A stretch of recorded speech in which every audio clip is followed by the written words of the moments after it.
Куманово синоќа беше најзагаден град во светот. Мерната станица на Министерството за животна средина во 18 часот покажа алармантна загаденост од 1851 микрограми PM10 честички на метар кубен.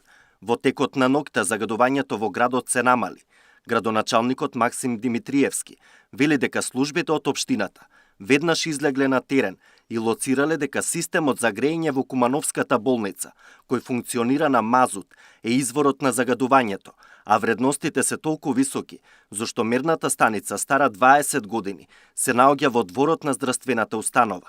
За да се реши проблемот, општината ќе побара болницата итно да се гасифицира. Веќе информирано ресорното министерство, а дополнително ќе ја информираме и институцијата, и Министерството за животна средина и Министерството за здравство да извршат итна гасификација на самиот објект за да и конечно се реши овој проблем со еден од најголемите загадувачи во градот, бидејќи сепак се работи за институција која што треба да помага за превенција и помош на граѓаните и заштита, здравствена заштита на граѓаните, а не да се влошува состојбата. Невладините екоорганизации сметаат дека при вакви алармантни вредности на загаденост, Министерството за животна средина треба веднаш да ја информира јавноста, а инспекторите да излезат на терен. Министерството за животна средина треба да излезе со анализа и соопштение. Веќе неколку дена ги имаат овие податоци, каде е изворот, што работат на терен и зошто се случуваат овие пикови.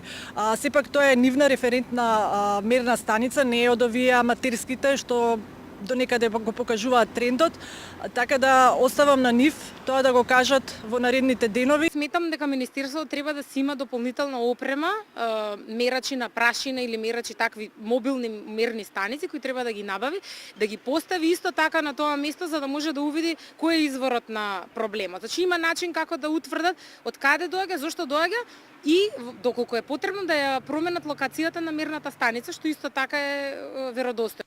Иако побаравме, не добивме одговор од Министерството за животна средина за вчерашната состојба со воздухот во Куманово и што ќе превземат. Дополнително од 18 мерни станици, 5 се уште не се во функција. Меѓу нив се и Скопските, Лисиче и Газибаба, места кои секоја зимо се најзагадени. За студии понатамошни потребни се валидни податоци и што е можно повеќе. Ние бевме оставени долг период без овие референтни податоци кои ги сметаме за валидни, така да на граѓаните останува да на оние што ги има на мој воздух мерни станици аматерски, меѓутоа и тие горе-доле го следат трендот и ја би рекла дека и граѓаните веќе сами тоа осеќаат. Значи воздухот е толку загаден што се осеќа и мирисот, па и бојата.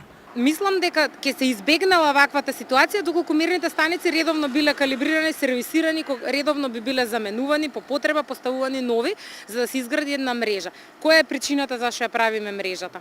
Значи, Министерството си има свој оддел кој се грижи за аерозагадувањето, односно квалитетот на амбиенталниот воздух. Тие ги прибираат информациите од мерните станици за да можат да прават одредена акција. Министерот за животна средина пак вели дека загаденоста на воздухот не може да се реши краткорочно.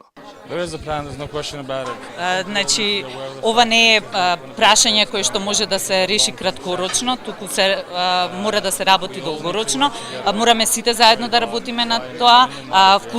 Повеќе фактори придонесуваат за тоа, значи тука се грејењето на домовите, енергетската ефикасност, автомобилите. Топлото време ја пролонгира грејната сезона, но кога ќе паднат температурите според состојбата на терен, граѓаните и оваа година очигледно мака ќе мачат да дишат чист воздух. Александар Динев, Сител телевизија.